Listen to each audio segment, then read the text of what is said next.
Assalamualaikum, hai semuanya, perkenalkan nama saya Marsya Sonia Krisanti. Saya dari Universitas Trilogi, jurusan Pendidikan Guru Sekolah Dasar dengan NIM 2410040010. Pada kesempatan kali ini, saya akan menjelaskan prinsip-prinsip belajar dan pembelajaran. Sebagai tugas UTS dari dosen pengampu Ibu Febrianti Yulisatriani SPDI MPD. Pengertian prinsip pembelajaran. Prinsip pembelajaran merupakan landasan berpikir dan sumber motivasi agar peserta didik termotivasi untuk belajar, serta proses belajar dan pembelajaran dapat berjalan dengan baik antara pendidik dengan peserta didik, atau bisa disimpulkan kerangka teoretis atau teori-teori yang mengarahkan bagaimana guru harus menyusun proses pembelajaran. Fungsi prinsip pembelajaran. Fungsi dari prinsip pembelajaran ialah sebagai landasan untuk guru berpikir dalam proses pembelajaran. Karena proses pembelajaran yang dipahami oleh guru akan menentukan kualitas apa yang didapatkan siswa. Selanjutnya, ada prinsip-prinsip belajar yang harus dipahami oleh guru. Pertama, prinsip kesiapan proses belajar yang dipengaruhi kesiapan peserta didik. Dimaksud dengan kesiapan atau readiness, ini ialah kondisi individu yang memungkinkan ia dapat belajar seperti kematangan perkembangan dan pertumbuhan fisik. Yang kedua, prinsip belajar kognitif. Belajar kognitif melibatkan proses atau pengenalan dan atau penemuan.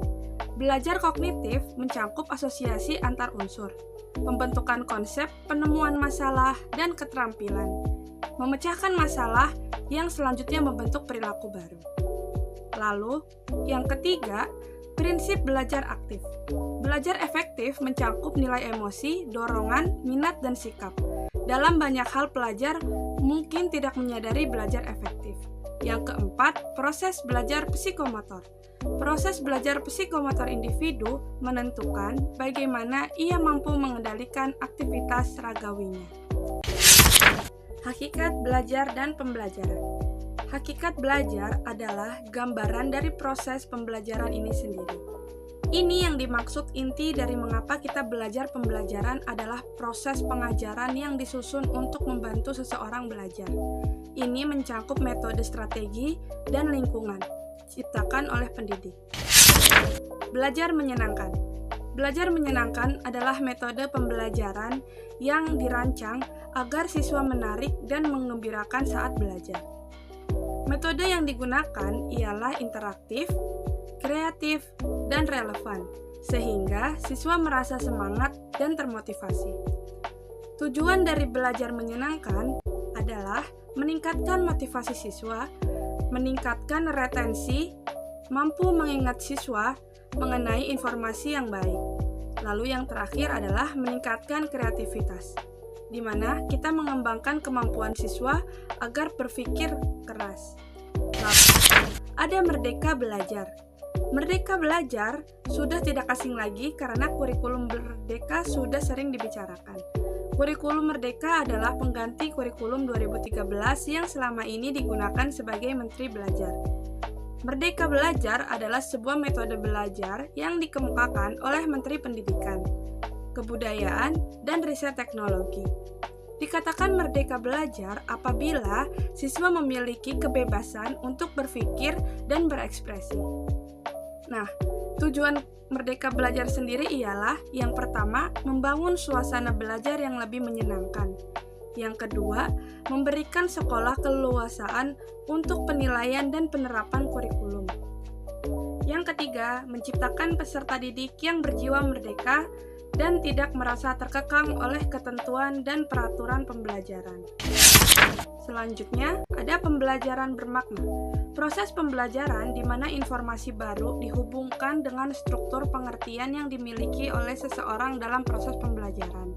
Pembelajaran bermakna terjadi apabila peserta didik mencoba menghubungkan fenomena baru dengan pengetahuan yang ia miliki. serta dikaitkan dengan pembelajaran sehingga memunculkan konsep-konsep baru. Tujuan pembelajaran bermakna ialah yang pertama, pembelajaran tidak hanya sekedar menghafal saja. Yang kedua, faktor yang menentukan keberhasilan siswa. Yang ketiga, siswa bukan hanya mendengarkan guru. Lalu, selanjutnya ada proses pembelajaran berpusat pada siswa. Pembelajaran berpusat pada siswa merupakan pembelajaran yang lebih berpusat pada kebutuhan, minat, bakat, serta kemampuan siswa, sehingga pembelajaran akan menjadi sangat bermakna. Karakteristik pembelajaran yang berpusat pada siswa antara lain: 1. Siswa-siswa berada dalam proses pembelajaran, sedangkan guru mendorong untuk mereka bertanggung jawab terhadap pembelajaran mereka itu sendiri. Yang kedua, ada pengetahuan dibangun oleh siswa itu sendiri. Yang ketiga, guru sekedar membantu menyediakan sarana dan situasi agar proses pembelajaran berjalan lancar. Selanjutnya ada pembelajaran terdiferensiasi. Pembelajaran terdiferensiasi adalah pendekatan pembelajaran yang mengakui bahwa setiap siswa memiliki kebutuhan, gaya belajar, dan tingkat pemahaman yang berbeda. Tujuannya adalah untuk memberikan pengalaman belajar yang disesuaikan dengan kebutuhan individual setiap siswa, sehingga mereka dapat mencapai potensi maksimal mereka. Manfaat dari belajar terdiferensiasi yang pertama, meningkatkan motivasi dan keterlibatan siswa dalam pembelajaran. Yang kedua, meningkatkan pemahaman dan prestasi siswa. Yang ketiga, membantu siswa mengembangkan keterampilan berpikir tingkat tinggi. Jadi kesimpulannya, belajar merupakan proses perubahan tingkah laku sebagai hasil interaksi individu dengan lingkungan dalam memenuhi kebutuhan hidupnya yang relativitas permanen karena adanya pengalaman, perubahan perilaku yang terjadi sebagai hasil belajar yang meliputi perubahan dalam kawasan, kognitif, afektif, dan psikomotor beserta tingkatan dan aspeknya.